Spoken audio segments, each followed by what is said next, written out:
Alcohol லிவருக்கு கெடுதல்னு தெரியும். ஆனால் இந்த 3 விஷயங்களுமே எக்ஸ்ட்ராவாக கெடுதலுங்கிறத நம்மளுக்கு தெரியாது. Number 1, soft drinks. இதில் என்னென்னா ரொம்ப ஹை கண்டென்ட் ஆஃப் சுகரை வந்து பம்பின் பண்ணியிருப்பாங்க. இந்த சுகர் வந்து வேகமாக லிவரில் போய் அப்சர்வ் ஆகி அதோட லோடு கொடுக்கும்போது அது ஃபேட்டி லிவராக மாறும்.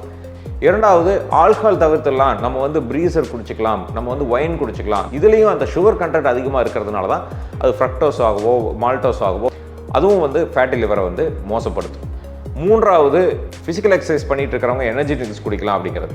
எனர்ஜி ட்ரிங்க் வந்து குளுக்கோஸ் லெவல் கம்மியாகும் போது கொஞ்சமாக எடுத்துக்கிறது நல்லது. பட் நார்மலாக இருக்கும் போதே எனர்ஜி ட்ரிங்க்ஸ் குடிச்சோம்னா நம்மளுடைய பிளட்ல இருக்கிற சுகர் லெவலை ரொம்ப திடீர்னு ஷூட்டப் பண்ணும்.